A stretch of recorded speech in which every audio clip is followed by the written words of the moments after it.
Ένα ιδιαίτερα δροσιστικό αλλά και διασκεδαστικό θέαμα αντίκρισαν όσοι βρέθηκαν έξω από γνωστό πολυκατάστημα στο κέντρο της Αθήνας. Στις βιτρίνες του αντί για κούκλες βρίσκονταν χορευτές που χάρισαν στους περαστικούς μια μοναδική παράσταση και μάλιστα συνοδεία παγωτού.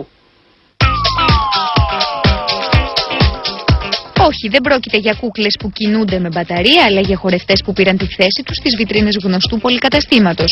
Στην πρώτη βιτρίνα, δύο θεοί λατρεύουν μια γελάδα από χρυσάφι και γεύονται το γάλα. Στη δεύτερη, δύο χορευτές κολυμπούν σε μια μπανιέρα από γάλα και η μεγάλη βιτρίνα έχει μετατραπεί σε ένα μοντέρνο παγωτοπωλείο που κερνά παγωτό τους πελάτες του πολυκαταστήματος. Φέτος οι ζωντανές μας βιτρίνες είναι εμπνευσμένες από την αγελάδα και από το γάλα. Τις κούκλες από τις βιτρίνες, έχουμε βάλει χορευτές και νέους καλλιτέχνες να κάνουν αυτό το event για τον κόσμο. Το γνωστό πολυκατάστημα του πεζόδρομου της Οδού Αιώλου υποστηρίζει το μεγαλύτερο εικαστικό γεγονός της πρωτεύουσας, το Cow Parade.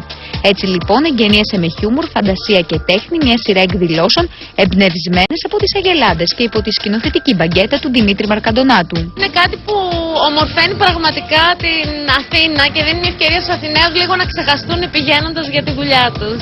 Πάντως οι καλλιγραμμές χορεύτριες κέρδισαν τις εντυπώσεις. Άμα ήταν μόνο η κοπέλα θα ήταν καλύτερο. Πάρα πολύ ωραίο και το σκηνικό έτσι όπως το έχουν διαμορφώσει είναι πολύ καλοκαιρινό. Είναι καλοκαίρι, μουσική, ζωντάνια, δροσιά, εδώ τα παγωτά. Φτιάξει τη διάθεση λοιπόν. Βέβαια. Οι μουσικές και τα χορευτικά δρόμενα στις βιτρίνες του πολυκαταστήματος της Αιώλου θα συνεχίσουν